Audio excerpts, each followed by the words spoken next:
Welcome back to the English Daily Podcast. Today we're talking about train travel, one of the easiest and most relaxing ways to explore a country. Have you ever noticed how different a train journey feels compared to flying or driving? When you take a train, you can look out the window, read a book, watch the scenery, and actually enjoy the trip instead of just trying to get through it. Absolutely. Train travel has its own vocabulary too, and learning those words can make your journey much smoother. For example, a platform is the area where you wait for your train, a carriage is one section of the train, and a ticket inspector is the person who checks your ticket. If a train is delayed, it means it will arrive later than planned. If it is cancelled, it will not run at all. These are useful words for travelers and for English learners. I like that train travel is often more predictable than other forms of transport. In many places, you can book a seat in advance, check the timetable, and know exactly when you will leave. A timetable is a schedule that shows departure times and arrival times.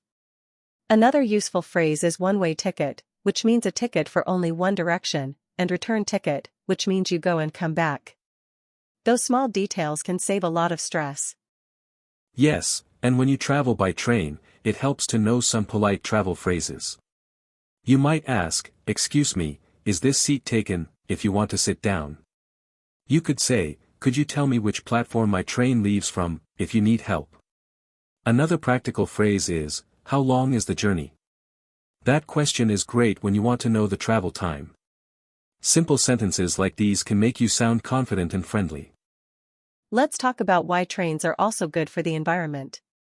Many trains carry lots of passengers at once, so they can use less energy per person than cars or airplanes. We can describe something as eco-friendly if it is better for the environment. We can also say trains have a lower carbon footprint, which means they produce less pollution overall. This is one reason many people choose trains when they want to travel more responsibly. That's a great point. And on a train, the journey itself becomes part of the experience. You can watch towns, fields, rivers, and mountains pass by. This moving scenery can be very calming. The word scenery means the natural or beautiful view around you. If a route is scenic, it means it has especially nice views. For many people, a scenic train ride is not just transportation, but a memory they will keep for years. I also think train travel teaches patience. Not every trip goes perfectly. Sometimes the train is crowded, sometimes you have to change trains, and sometimes you miss your connection. A connection is the next train you need to catch. If you miss it, your plan changes. But that's part of real travel, right? It helps us become more flexible. Flexible means able to adapt when something changes. Exactly. And flexibility is a useful life skill, not just a travel skill. If your train is late, you may need to adjust your plans, maybe by grabbing a coffee, checking your messages, or finding a quiet place to sit. Another handy word is platform announcement. That's the public message telling passengers about train times or changes. Listening carefully is important, especially in a busy station where plans can change quickly. Here's a tip for English learners: before your trip, learn a few station words and travel verbs. Station words include ticket office, platform, departure, arrival, seat reservation, and luggage rack. Travel verbs include board, which means get on the train, and disembark, which means get off. Disembark is more formal, but it is good vocabulary to recognize. If you know these words, signs and announcements become much easier to understand. And speaking of luggage, that's another practical area. On trains, it is usually easier to carry a medium-sized bag than a huge suitcase. If you have a lot of luggage, look for a luggage rack, which is a place to store bags safely. A useful phrase is, "Where can I put my bag?" If you travel with children or older relatives, it's also good to choose a seat near the aisle, because it can be easier to move around. I love that train travel often feels more social than flying. On a train, you might share a table with strangers, chat with a local passenger, or meet someone interesting on a long journey. Small talk can begin with simple questions like, "Is this your first time on this route?" or "Have you traveled here before?" Small talk means light, friendly conversation. It's not deep or personal, but it helps people connect. That's true, and small talk is excellent practice for English learners.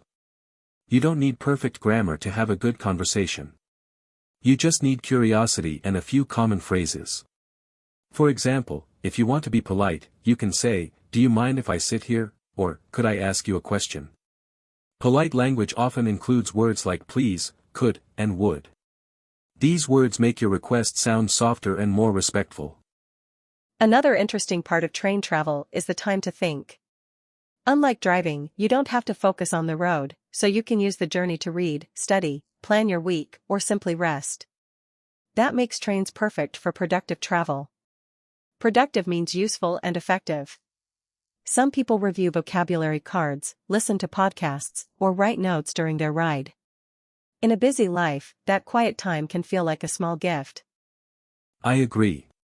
Train travel shows us that movement and calm can exist together. You are going somewhere, but you are not rushing every second. That balance is valuable in life too. You can learn to enjoy progress, not just arrival. If you are always in a hurry, you may miss the experience itself. But on a train, you can look up, breathe, and notice the world passing by in a more relaxed way. So let's recap the key points. Train travel can be comfortable, educational, and eco-friendly. We learned useful vocabulary like platform, timetable, delay, connection, scenery, and luggage rack. We also practiced polite phrases such as "Is this seat taken?" and "Could you tell me which platform my train leaves from?" Most importantly, train journeys can teach patience, flexibility, and curiosity. Thanks for listening to the English Daily Podcast. If you enjoyed today's episode, subscribe so you don't miss the next one, and keep practicing your English a little every day. The more real-life vocabulary you learn, the more confident you'll feel in everyday situations. See you next time.